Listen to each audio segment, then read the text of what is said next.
Graças e paz, irmãos e irmãs. Convido a vocês a abrirem suas Bíblias lá no Antigo Testamento, em 1 Reis, capítulo 11. 1 Reis, capítulo 11.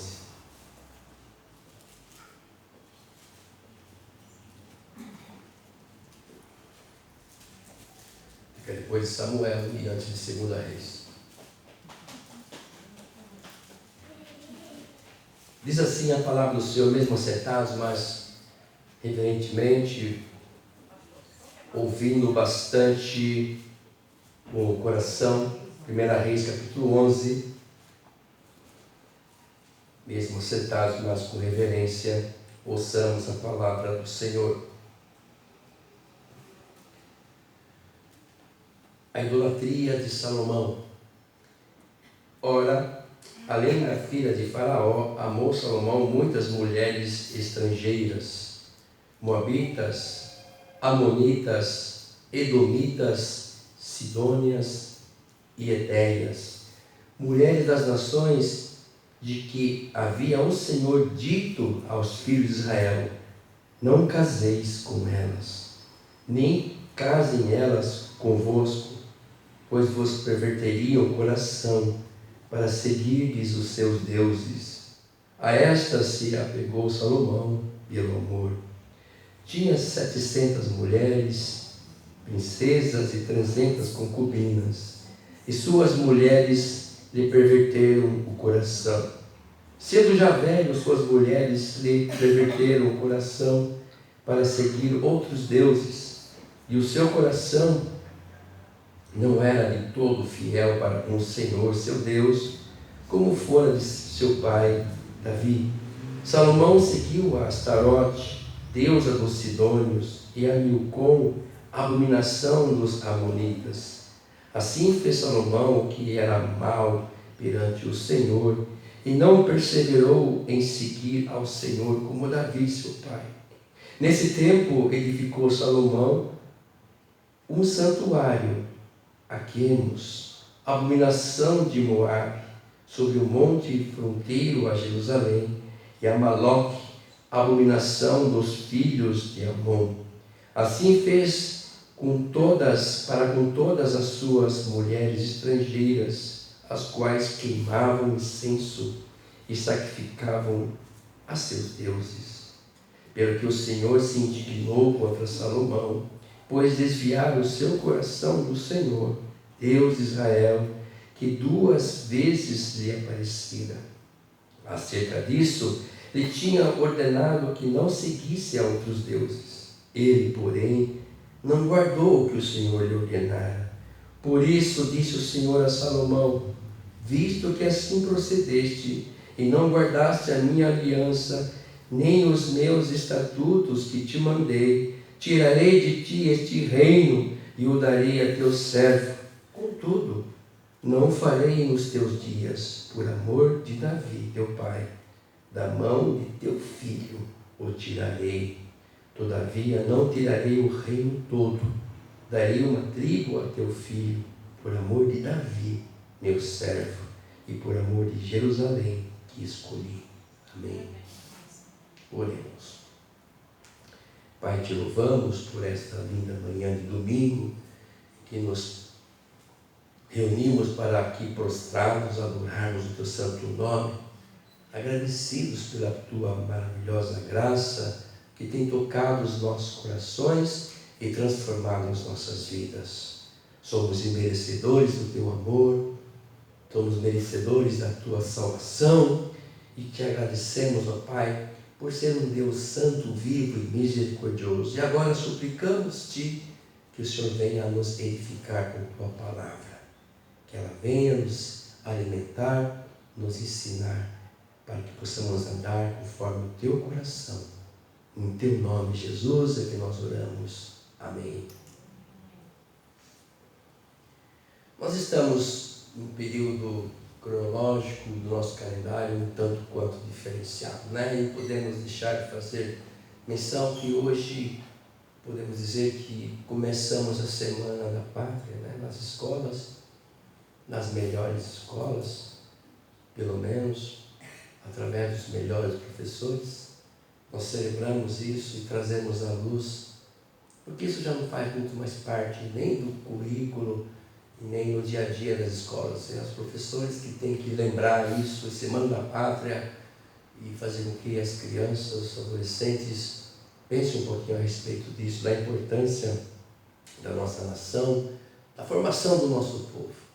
E eu pensando um pouquinho nisso, eu lembrei de Salomão, alguém que foi chamado para dirigir uma nação, um povo, e nós conhecemos um pouco a história, não se sentiu preparado porque a responsabilidade é muito grande.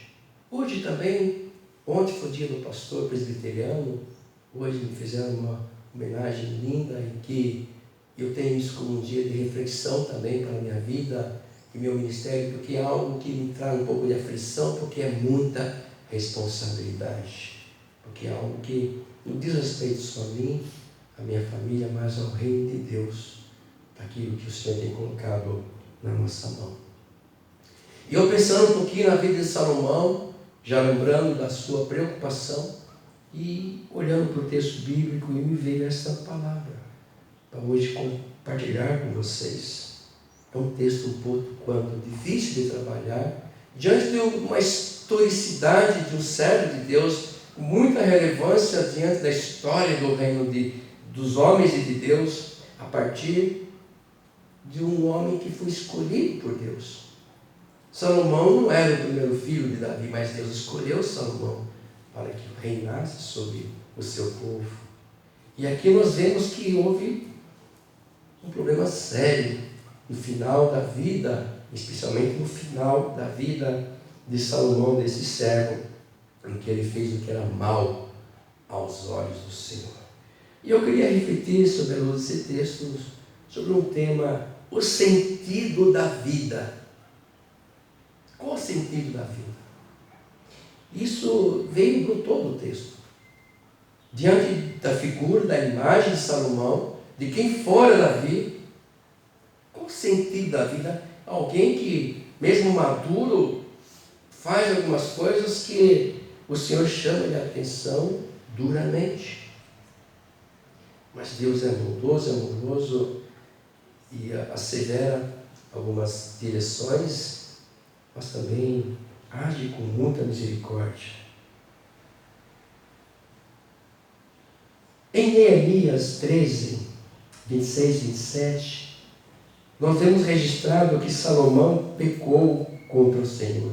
Finalzinho de Neemias, isso está registrado lá, por ter amado muitas mulheres estrangeiras. Prevaricou contra o Senhor, pois não deu ouvidos ao que o Senhor havia ordenado a ele. É parte da legislação, da ordenança, dos estatutos, da lei de Deus. Meu povo, não só para Salomão, mas para o povo, não casem com estrangeiras. Há um propósito nisso. É Deus aqui orientando o seu povo para que esse povo pudesse ter o quê? Uma vida abençoada, próspera e feliz. Bem-aventurança. Né? Bem-aventurado o homem, a mulher que não anda no conselho dos ímpios, nem se detém na roda dos escarnecedores, mas tem na lei do Senhor prazer, e dela medita de dia e de noite. É felicidade. O texto fala de felicidade. Você quer ser feliz? Então olha para a minha palavra e obedece. Obedece na sua integralidade. E não por um período de tempo. Não, eu sou jovem, pastor, eu quero curtir, depois deixa eu ficar mais velhinho que a minha mãe, meu pai, meus avós, e quem sabe deixa eu curtir. Você sabe quanto tempo você tem?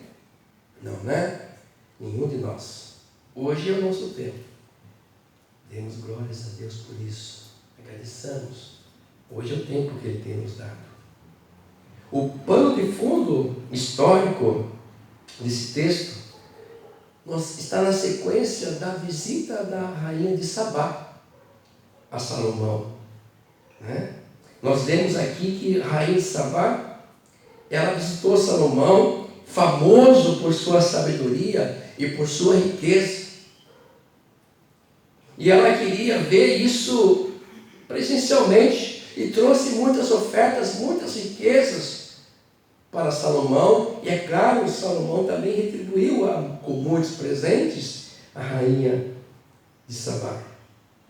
E a rainha de Sabá, nós vemos registrados em 1 Rei, no capítulo anterior, que ela fala assim: olha, eu ouvi muito falar do seu governo, da sua sabedoria, e eu aqui presente vejo o seu palácio, vejo o seu relacionamento com as pessoas, com o povo, com os seus empregados, e eu vejo que não me contaram nem a metade.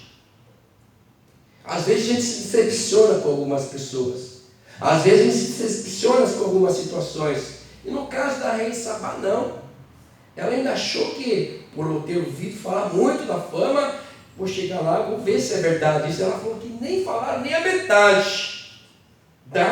Tal era a sabedoria desse homem, desse servo de Deus. Era uma rainha, um pouco mais ao norte de onde vivia Salomão. Não temos muita informação sobre ela, mas era uma rainha poderosa também. Sabedoria e riqueza. Salomão tinha tudo isso, mas parece que isso não foi suficiente para que ele pudesse continuar ali louvando a Deus, vivendo na presença de Deus, porque quando ele foi assumir o governo, nós conhecemos a história, ele falou assim: Senhor, eu sou uma criança, eu não tenho capacidade de estar na frente do teu povo, como o Senhor quer, eu sou como uma criança, me ajude. E aí ele pediu o que? Riqueza? Não, nós conhecemos a história de Salomão, ele pediu sabedoria para poder cuidar do povo de Deus. E aí Deus deu sabedoria para ele. Claro, veio junto com isso as riquezas. Porque quando somos sábios, o resto acontece. Quando nós buscamos a Deus em primeiro lugar, as demais coisas são acrescentadas. Isso é palavra de Deus, isso é promessa de Deus. E isso aconteceu na vida de Salomão, por um bom período. Mas o texto está falando da idolatria de Salomão. Isso nos mostra algumas coisas que nós precisamos entender. Parece que a riqueza, às vezes, o que nós conhecemos, o nosso conhecimento parece que não basta. Não é o suficiente para aplacar e encher o nosso coração. E nunca em nada vai encher nosso coração se nós não ouvirmos ao Senhor. Ouvir aqui é catar aquilo que Deus tem falado conosco e nos colocarmos à sua disposição em obediência 100%. O Senhor já tinha falado com Salomão por 2 vezes, literalmente e especificamente a respeito disso. Olha, você fez aí pacto com a idolatria, casou com muitas mulheres. Sabemos que isso era uma forma de fazer alianças políticas e econômicas. O seu reino era forte, era rico, e as pessoas chegavam lá e apresentavam: olha, casa com a minha filha, casa com a minha filha, estabelecendo jogos, influências, pelo poder de Salomão. Era uma forma, naquela sociedade, naquele tempo, estabelecer pactos e alianças. Hoje nós vivemos um outro tempo.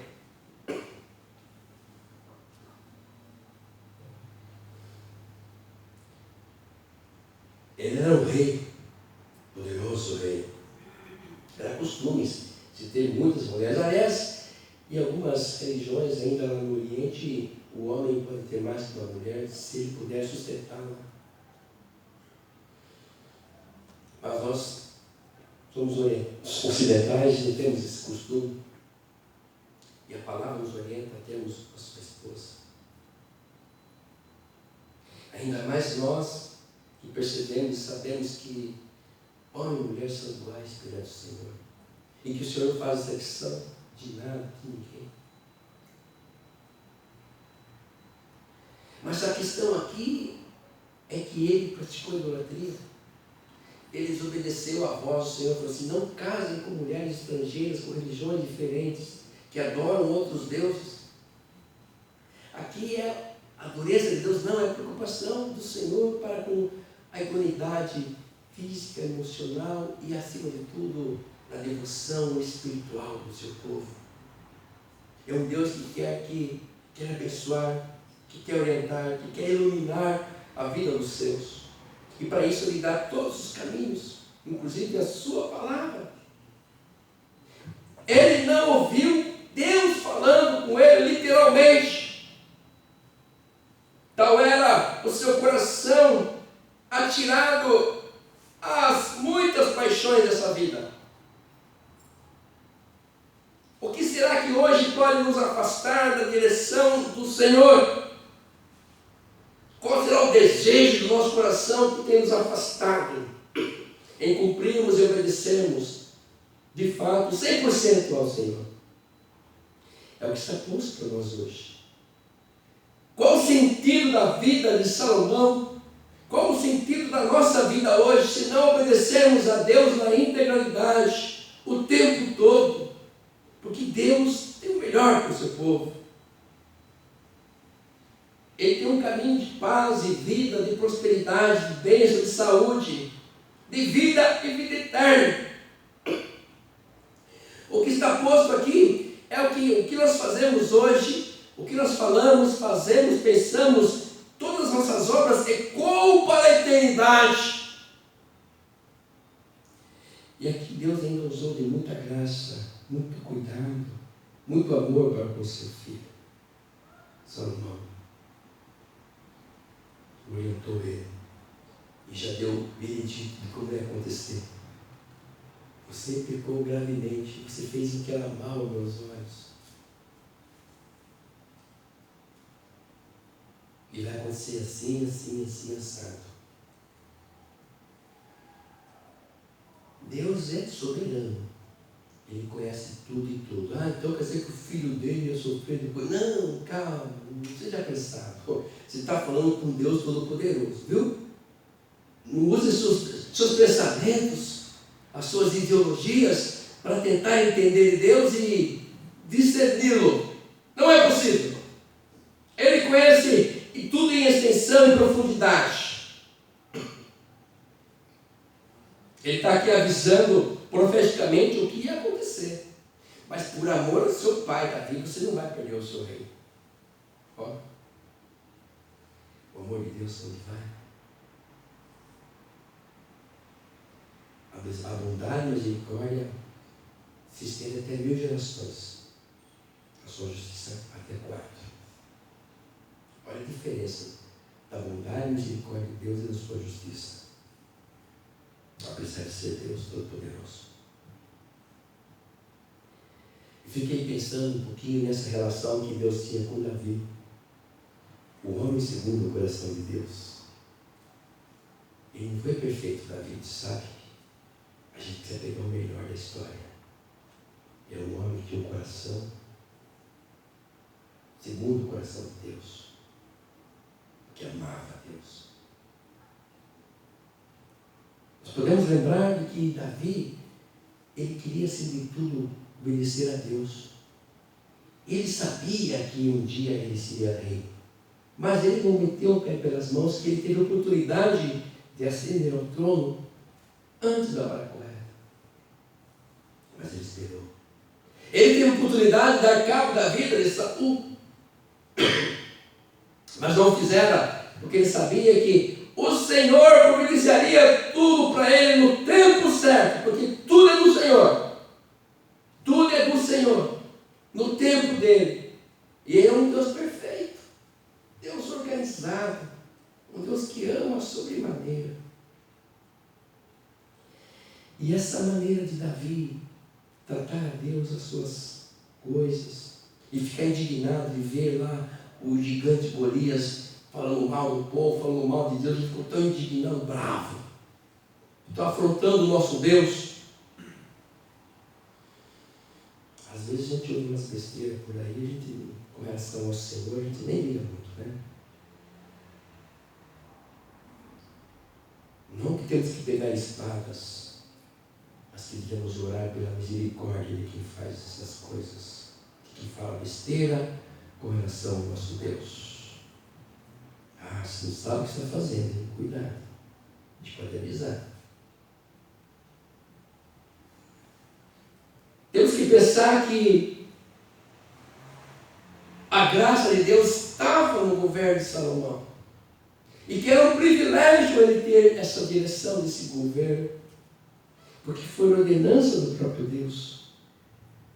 Ele governou sobre o povo de Deus.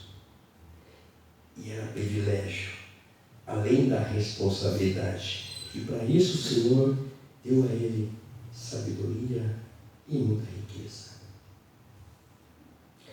Por que será que Salomão pecou? Tentação. Ele não privilegiou a perseverança. Tem coisas que Deus nos fala, que Deus nos manda fazer, que a gente não quer. Mas pastor, eu tenho uma vida assim, eu sigo a palavra, eu conheço os mandamentos, esse critico e tal, mas tudo, tem que ser tudo. Tem coisa que a gente quer eliminar, tirar. Mas são 10 mandamentos, pastor. O que dá um 9? Tá bom 9? Um 9 numa prova é uma boa nota. Onde está o seu coração? Aí está o seu tesouro. Por conta disso ele fez o que era mal aos olhos do Senhor.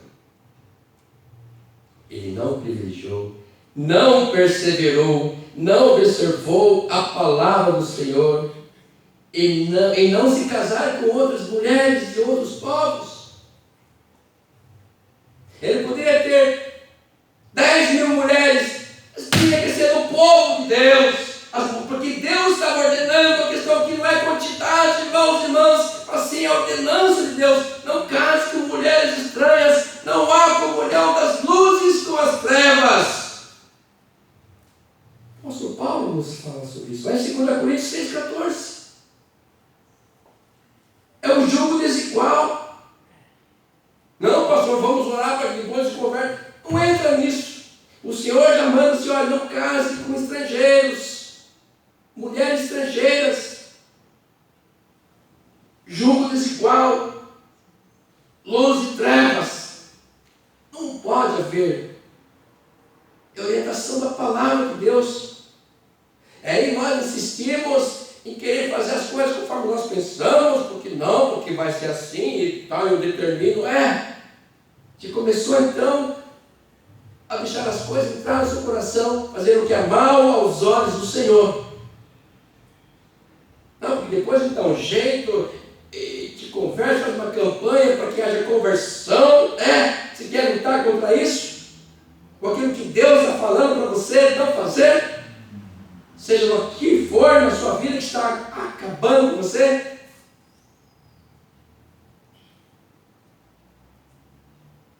Não é a nossa palavra, é a palavra do Senhor. Ele só fala não e não, ponto final. Melhor coisa é obedecer, é perseverar. Tudo que fazemos, as nossas atitudes repercutem para a nossa vida e para a nossa posteridade.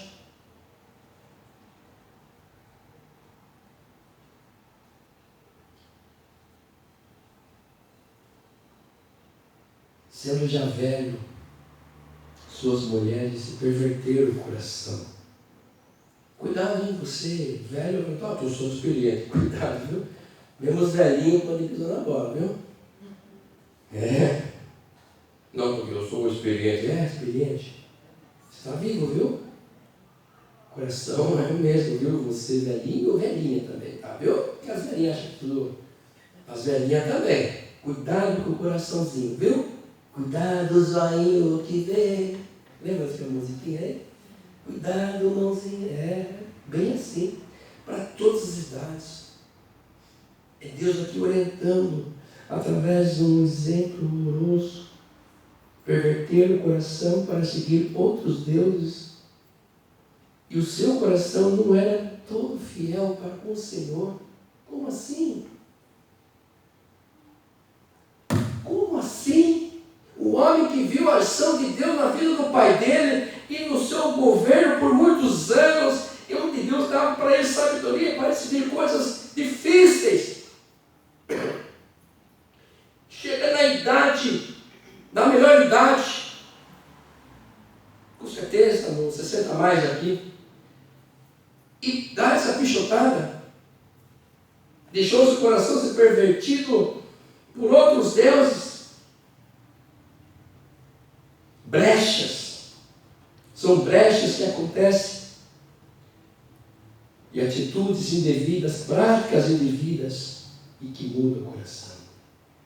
Salomão fez o que era mal aos olhos do Senhor. Qual o sentido da vida? Se não nós perseverarmos e obedecermos a Deus. Perseverarmos nesse caminho santo, de paz, de convicção, ter um coração 100% na presença do Senhor para não pecarmos. Reter a sua palavra no nosso coração para não pecarmos. Guardar a palavra do Senhor no coração para não pecarmos. Ainda Salomão contou ainda com a misericórdia do Senhor. Todavia, não tirarei o reino todo. Darei uma tribo ao teu filho, por amor de Davi, meu servo, e por amor de Jerusalém, que escolhi. Aqui me ensina muitas coisas. Que Deus é justiça, amor, que disciplina quem ama. Nada passa desapercebido, viu? Deus é fanfarrão, ele é tão bonzinho, tão bonzinho. É assim. O excesso de bondade e misericórdia. Mas ele disciplina também a quem ama. Estamos estudando isso nas quartas-feiras. No reino de Deus também tem disciplina. Qual o sentido da vida senão em observar a lei do Senhor e retê-la 100% no nosso coração para não pecarmos? Salomão já contou com a misericórdia do Senhor. O bom é que Ele continua nos amando. O Senhor continua nos amando, nos advertindo, nos ensinando, nos orientando, nos salvando de nós mesmos. Viu? O Senhor não desiste de ninguém, Ele continua nos tocando o coração, nos ajudando, nos fazendo voltar para perto de si. E o sentido da nossa vida, irmãos, está em obedecer a sua palavra 100%. Guardá-la no nosso coração para nós não pecarmos contra o Senhor, porque é muito possível, como aconteceu com Salomão. Que o Senhor nos abençoe. Amém.